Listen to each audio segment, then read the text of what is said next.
Snake, you're never gonna make it up that cliff with the enemy.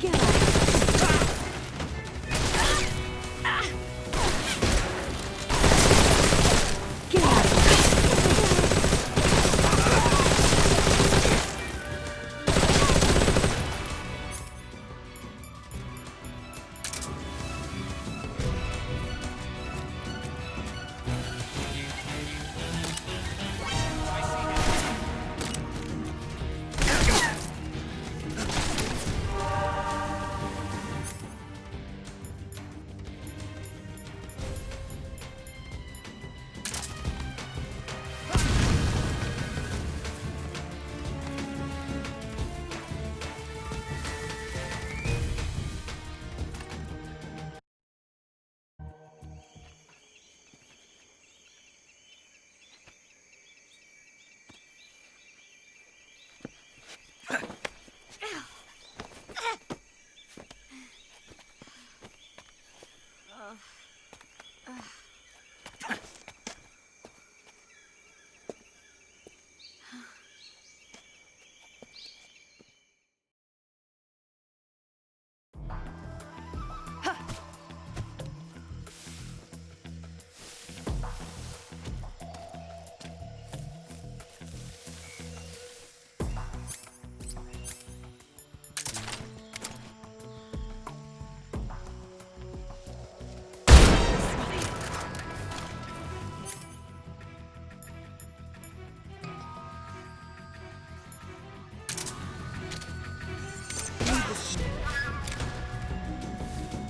Get out of the way. Get out of the way.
Need to rest.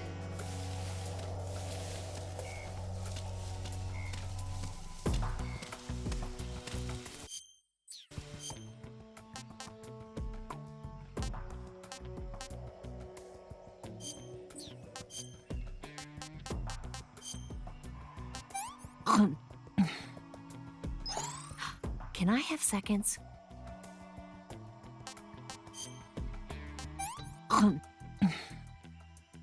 Well, not bad at all.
Come on, Snake.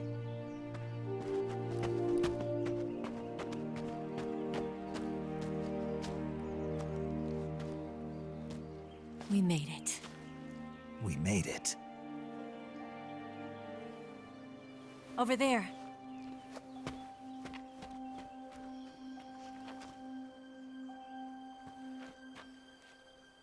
It's the boss, isn't it? I'll go get the wig ready to take off. Right. I'll leave you two alone. But come back in one piece, okay?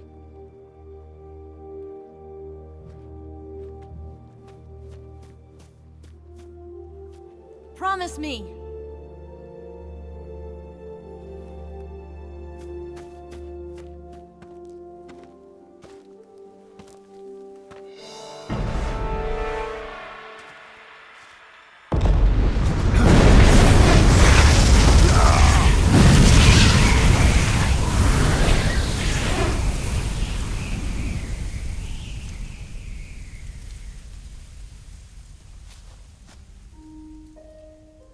Life's end. Isn't it beautiful? It's almost tragic. When life ends, it gives off a final lingering aroma. Light is but a farewell gift from the darkness to those on their way to die. I've been waiting, Snake, for a long time. Waiting for your birth, your growth, and the finality of today. Boss. Why are you doing this? Why? To make the world one again. The world used to be whole. But with the end of the Second World War, the philosophers began to fight amongst themselves, and the world was torn apart. The Cobras, my comrades who trained and fought alongside me, were torn apart as well. The foibles of politics and the march of time can turn friends into enemies just as easily as the wind changes. Ridiculous, isn't it? Yesterday's ally becomes today's opposition. And this Cold War? Think back. When I was leading the Cobras, America and Russia were fighting together.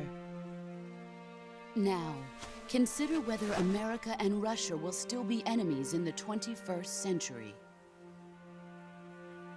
Somehow I doubt it. Enemies change along with the times, the flow of the ages, and we soldiers are forced to play along. I didn't raise you and shape you into the man you are today just so we could face each other in battle. A soldier's skills aren't meant to be used to hurt friends. So then what is an enemy? Is there such a thing as an absolute timeless enemy? There is no such thing, and never has been. And the reason is that our enemies are human beings like us. They can only be our enemies in relative terms. The world must be made whole again. The philosophers must be reunited. I will devote my skills to that purpose. And with the Colonel's money, I will achieve that end. Just as I once created the Cobras. They are my family. I may no longer be able to bear children, but I still have a family. It was November 1st, 1951. I was in the Nevada desert participating in atomic testing. The name Nevada is derived from Spanish, covered in snow, white as snow. And snow is exactly what I saw in that Nevada desert. It froze my blood white. Snake, you were an atomic test subject, weren't you? On Bikini Atoll. That's part of the reason I was drawn to you. You and I are alike. We're both slowly being eaten away by the karma of others. we'll never have the chance to die peacefully of old age. We have no tomorrow.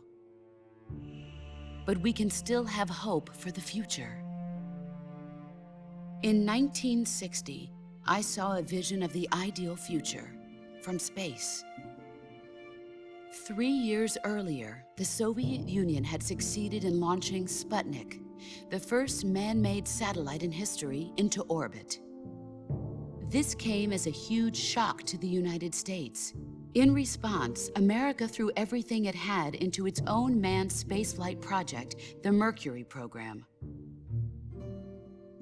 Even as the Soviets seemed poised to send their first man into space, America was still experimenting with chimpanzees and rockets. The government wanted human data. So they secretly decided to send a human being into space. I was the one they chose. At the time, they didn't have the technology to block out cosmic rays, and whoever they sent up would inevitably be exposed to heavy radiation. That's why they chose me. After all, I'd already been irradiated once. Of course, you won't find any of this in the history books. I could see the planet as it appeared from space. That's when it finally hit me. Space exploration is nothing but another game in the power struggle between the US and the USSR. Politics, economics, the arms race, they're all just arenas for meaningless competition. I'm sure you can see that, but the Earth itself has no boundaries.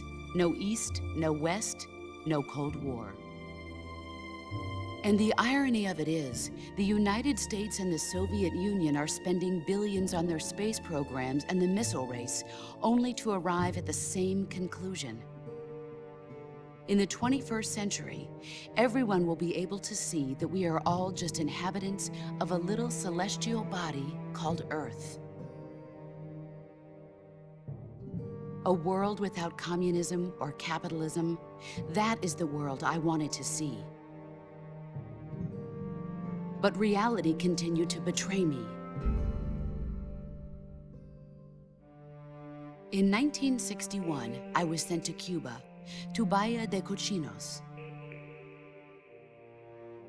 It was part of a CIA-sponsored invasion under the guise of taking Cuban exiles back to their country. But the US government betrayed them. Our weak-kneed president held back their air support. Defenseless, the exiles were annihilated by the Cuban army. All I could do was watch in silence. I was set up by the very country I'd sacrificed so much for, by the very government I dedicated my life to defending. I was driven from the surface world, and I went underground. Then, 2 years ago, I faced the Sorrow, my old comrade in battle. He was my friend. But one of us had to die. I was left with no choice. The Sorrow gave his life for me. There is no enmity between us. One must live, and one must die. That was the mission. The ones who gave me that mission were the philosophers. Early in the 20th century, the true holders of power in the United States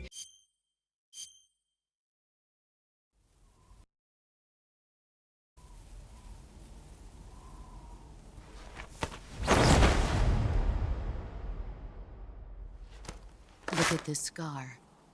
This is proof that I was once a mother. I gave up my body and my child for my country. There is nothing left inside me now. Nothing at all. No hatred, not even regret. And yet sometimes at night, I can still feel the pain creeping up inside me, slithering through my body like a snake.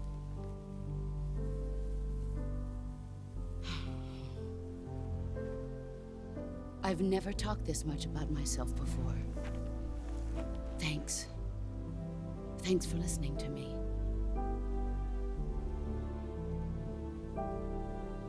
I feel content. Snake, commence the operation. I raised you. I loved you. I've given you weapons, taught you techniques, endowed you with knowledge. There is nothing more for me to give you. All that's left for you to take is my life, by your own hand. One must die, and one must live. No victory, no defeat. The survivor will carry on the fight. It is our destiny. The one who survives will inherit the title of boss. And the one who inherits the title of boss will face an existence of endless battle. I'll give you 10 minutes. In 10 minutes, MiGs will come and bomb the hell out of this place. If you can beat me in less than 10 minutes, you'll be able to escape in time. Let's make this the greatest 10 minutes of our lives, Jack. Boss. You're a soldier. Finish your mission. Prove your loyalty. Face me. I come.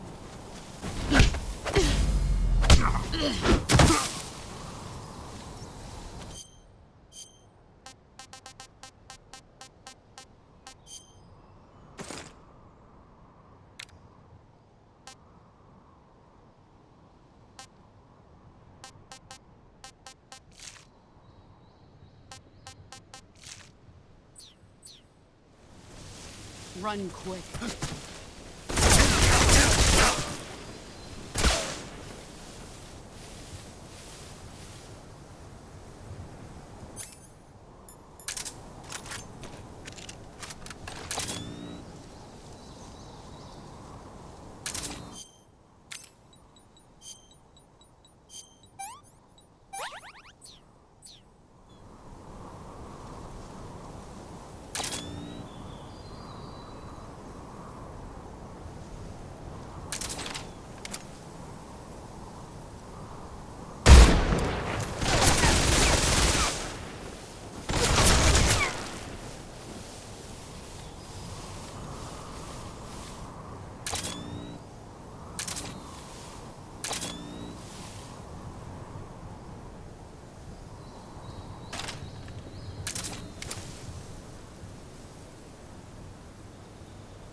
Where did you go?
see what you're made of.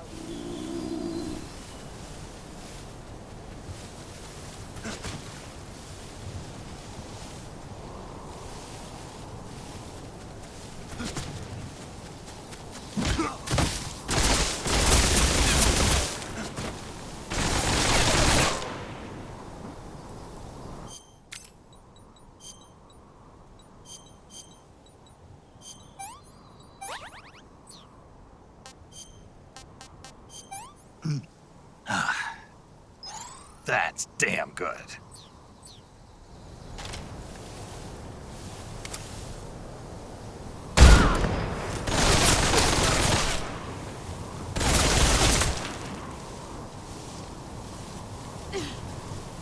Brace yourself.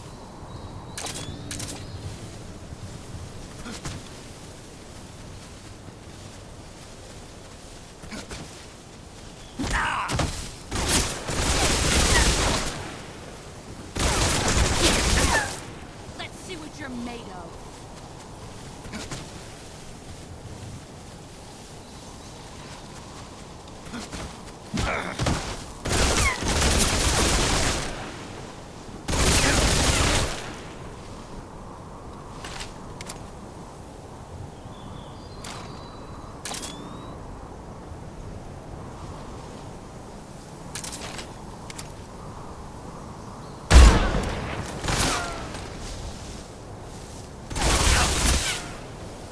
Get ready!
Take this.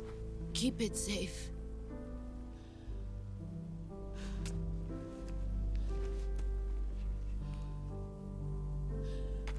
It's our only hope.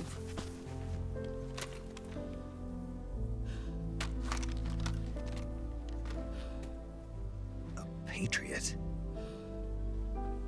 Why are you giving me this? Jack. Or should I say, Snake? You're a wonderful man. Kill me. Kill me now. Do it.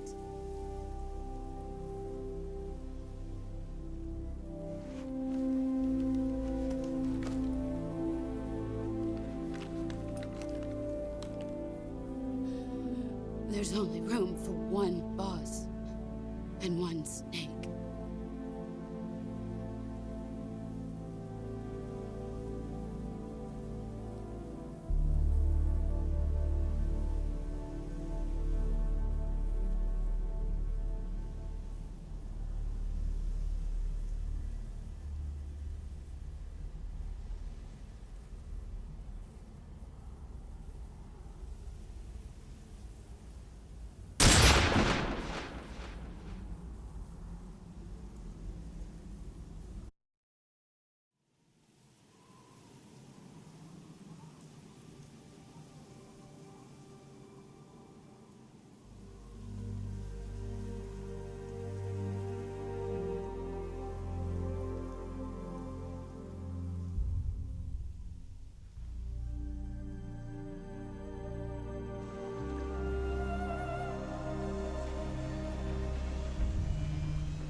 Ready to go, Snake?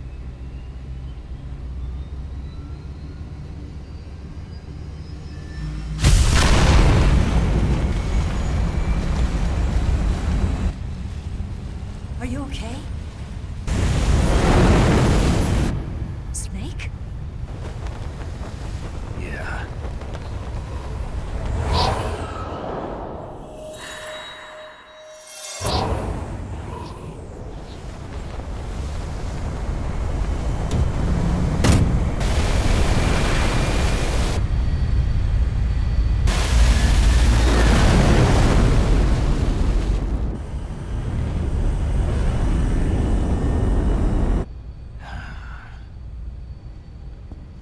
I told you could trust me.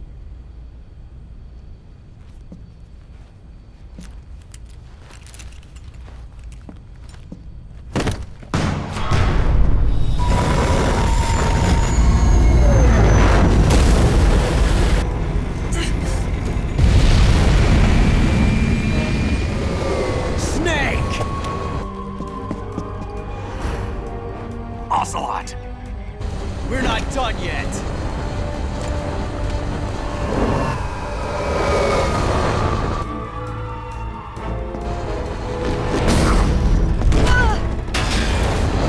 Damn!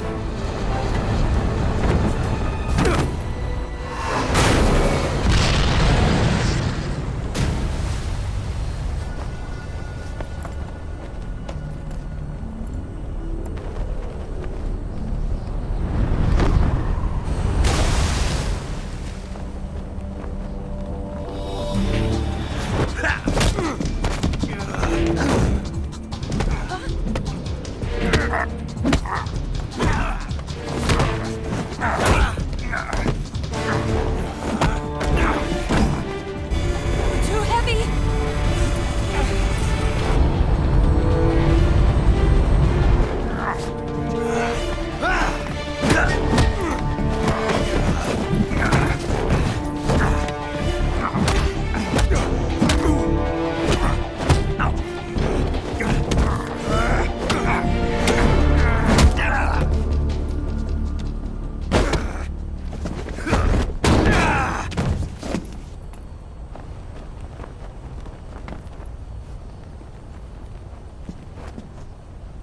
Snake, try to remember some of the basics of CQC.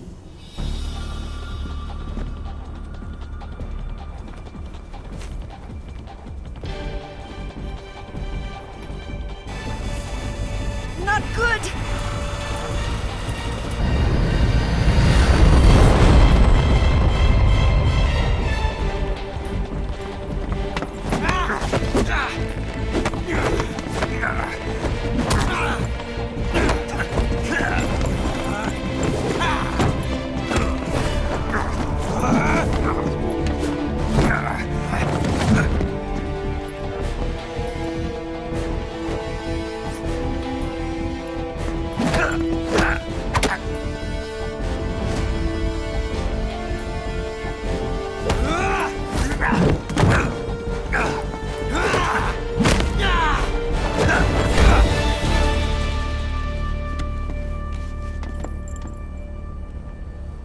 I picked up a few new moves.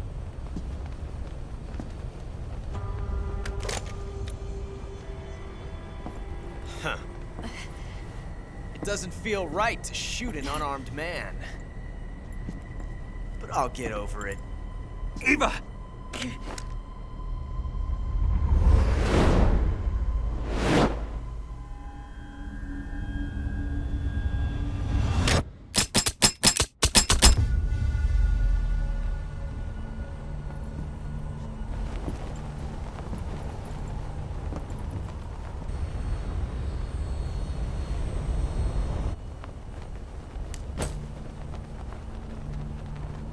What do you say to one last showdown?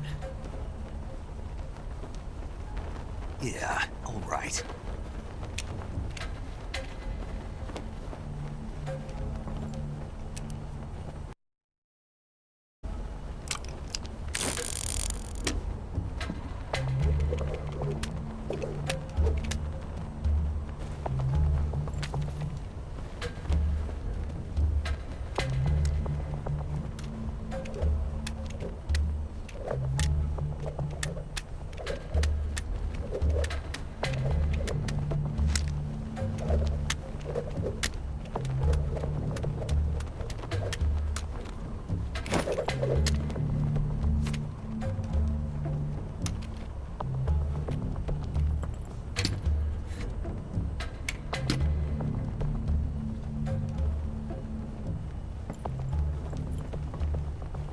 What's your name?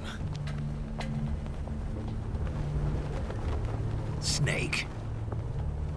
No. Not that name. You're not a snake, and I'm not an ocelot. We're men with names. My name is Adamska. What's yours? John. Very well, John. Plain name. But I won't forget it.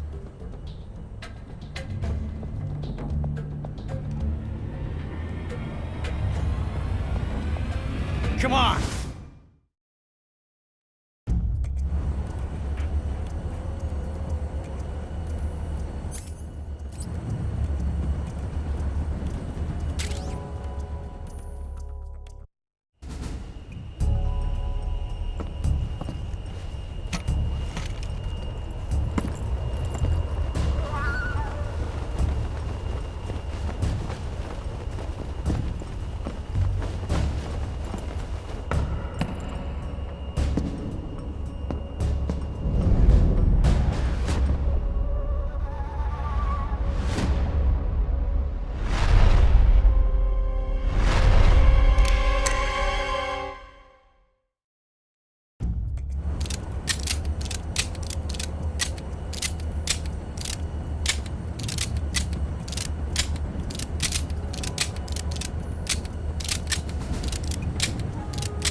It's a blank.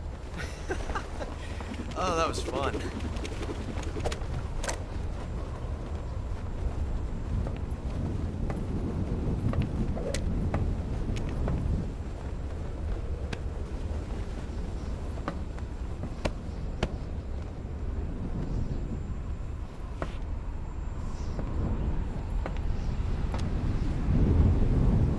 Till we meet again, John.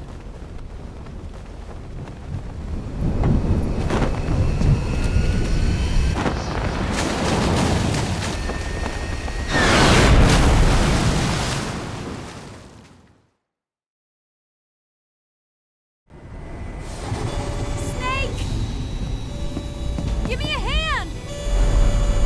Pull!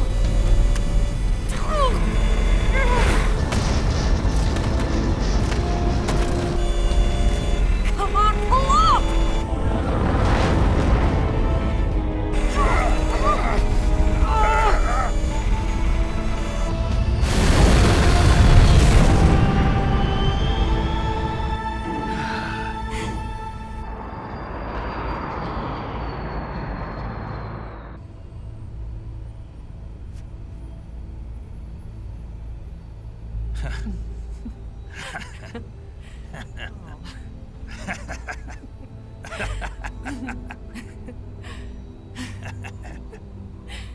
We made it. Yeah, we sure did.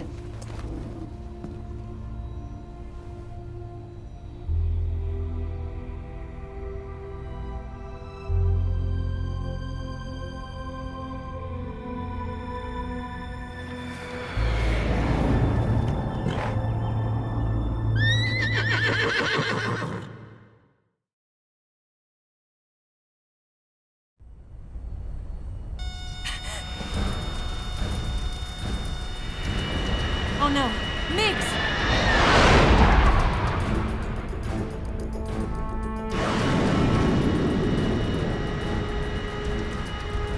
There's no way out!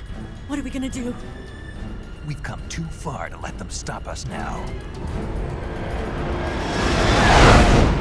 Those things have got to be armed. It's no use. There's no way we can outmaneuver them.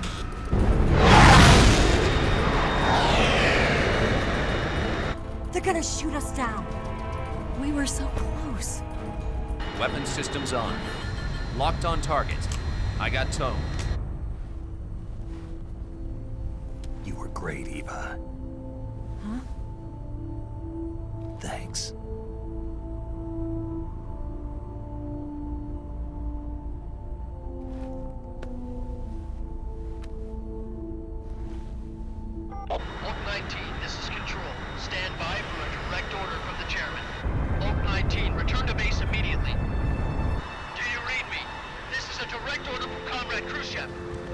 to base immediately. Vault 19, do you copy? Understood. Aborting mission. RTB. Look! The MiGs are turning back! Woo!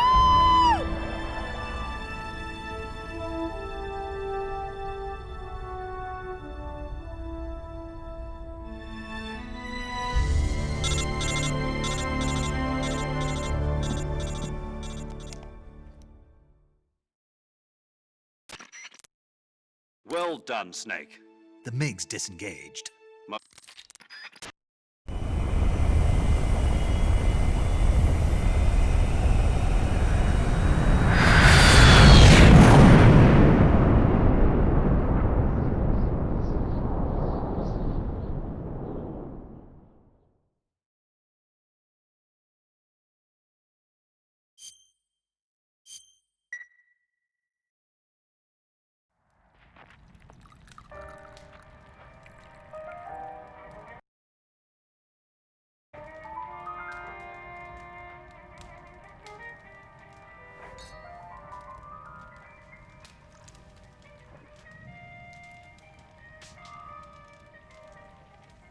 So what are you going to do now? Go back to the KGB? What do you want me to do? Did you ever think about coming back to America? I can't go back. I've left America behind me. But you saved this country. I didn't do it alone.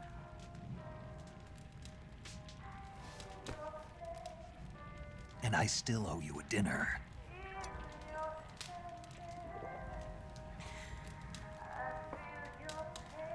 Is that part of your mission too? Or is it an order? Or is it an invitation?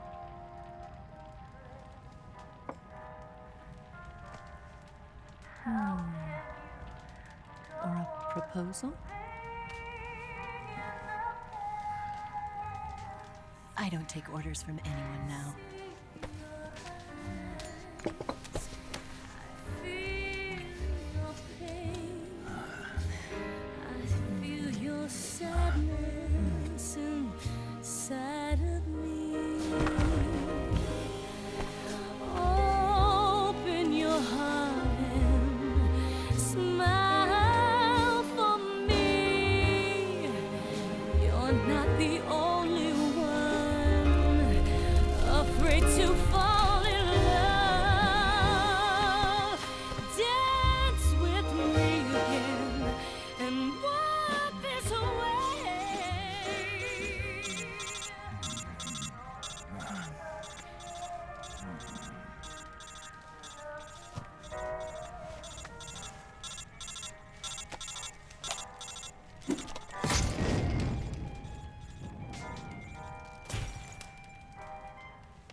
Scholars tell us that the first spy in history was the snake in the book of Genesis.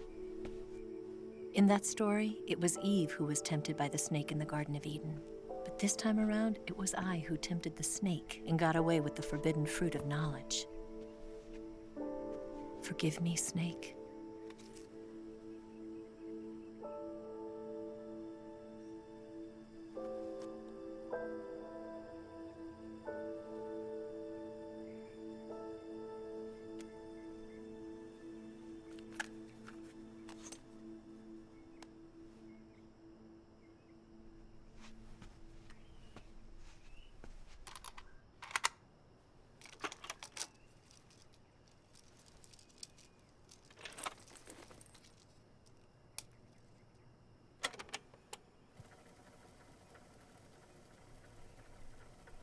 Good morning, Snake. I hope you slept well. First of all, I have to apologize. I wasn't sent by Khrushchev. I'm not a KGB spy, and I never worked for the NSA. I'm an agent of the People's Republic of China for the General HQ 2nd Department of the People's Liberation Army. It was all a lie. I tricked you. And I'm sorry.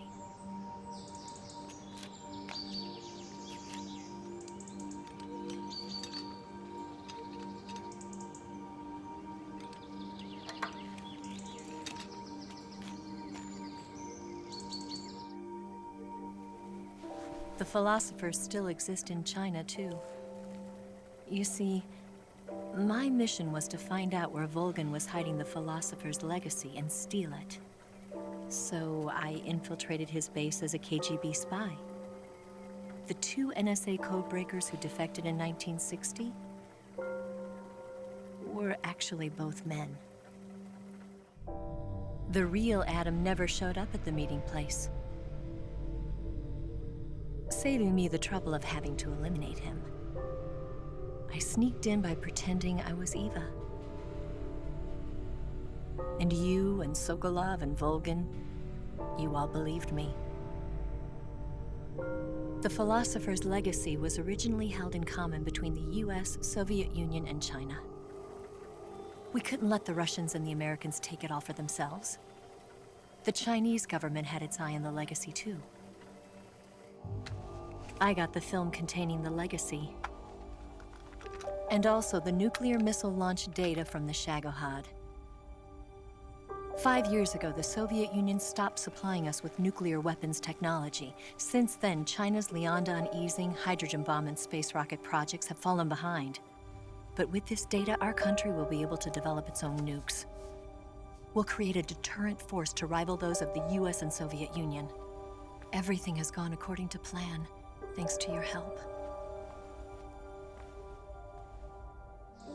I too am one of the philosophers. I'm an agent of the philosophers, a graduate of one of their charm schools. I was raised in a joint US-Soviet-Chinese facility to become a sleeper agent. This was before the war. Back then, they were collecting children from all over the world. As a result, I'm indistinguishable from a native-born American. So it didn't surprise me when you and Volgan couldn't tell the difference. But she knew right from the beginning. She knew because before the war, she was at one of the philosopher's schools too, as an instructor. The boss was the only one I couldn't fool. She was the only one who knew I was a fake. She told me everything. Why did she open her heart to me like that? At the time, I couldn't understand it. But now, I think I do. Snake. She wanted you to know the truth. She chose me to tell you. That's why she saved my life. I've lied to you so many times, but not this time. My orders from the government were to obtain the legacy and to eliminate everyone who knew the truth about what happened. In other words, I'm supposed to kill you.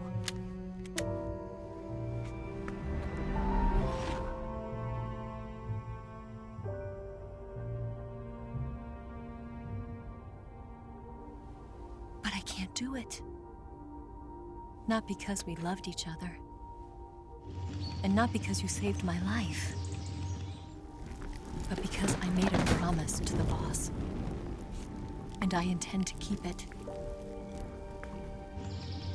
I just wanted you to know. And you have to live.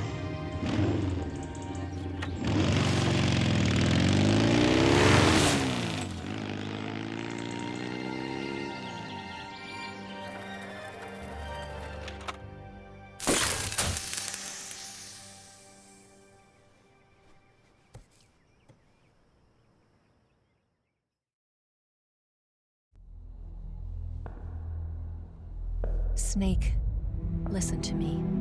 She didn't betray the United States. No. Far from it. She was a hero who died for her country. She carried out her mission knowing full well what was going to happen. Self-sacrifice. Because that was her duty.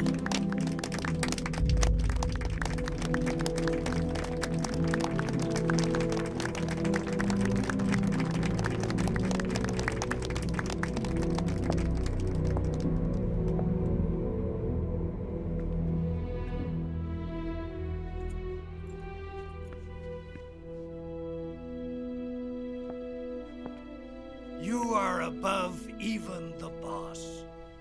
I hereby award you the title of Big Boss.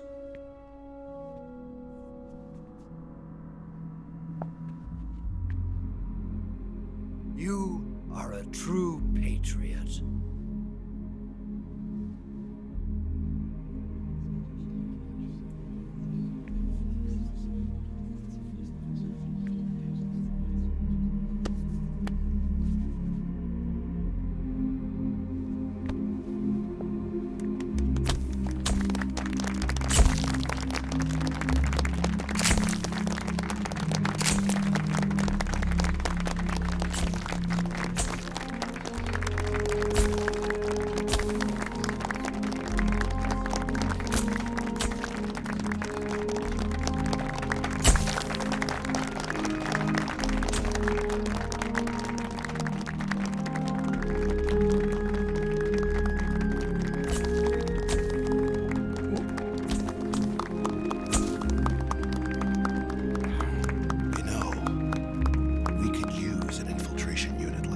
In the army.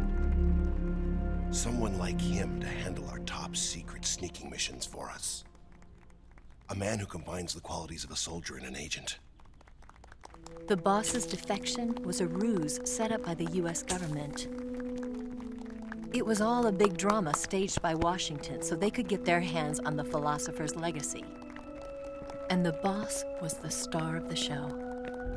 They planned it so that they could get the legacy that Colonel Volgin inherited and destroy the Shagohod at the same time. Only a legendary hero like the boss could have earned Volgin's trust. Finding out where the philosopher's legacy was hidden was to be her greatest mission. Everything was going according to plan. But then something happened that no one could have predicted. Colonel Volgin fired an American-made nuclear warhead at Sokolov's research facility. Khrushchev demanded that the US government provide proof that it wasn't involved. They couldn't just abort the operation to steal the legacy. So the operation itself was greatly expanded and revised. The authorities in Washington knew that in order to prove its innocence, they'd have to get rid of the boss, and that one of their own would have to do the job. The public couldn't be allowed to find out about it. Not ever. This, they concluded, would be the best way to keep the whole thing under wraps. The boss wouldn't be allowed to come back home alive, and she wouldn't be allowed to kill herself. Her life would be ended by her most beloved disciple. That was the way the government wanted it. That was the mission she was given, and she had no choice but to carry it out. Her death at your hands was a duty she had to fulfill. Out of duty, she turned her back on her own comrades. A lesser woman would have been crushed by such a burden. The taint of disgrace will follow her to her grave. Future generations will revile her. In America as a despicable traitor with no sense of honor. And in Russia as a monster who unleashed a nuclear catastrophe. She will go down in official history as a war criminal. And no one will ever understand her. That was her final mission. And like a true soldier, she saw it through to the end. But I think she wanted you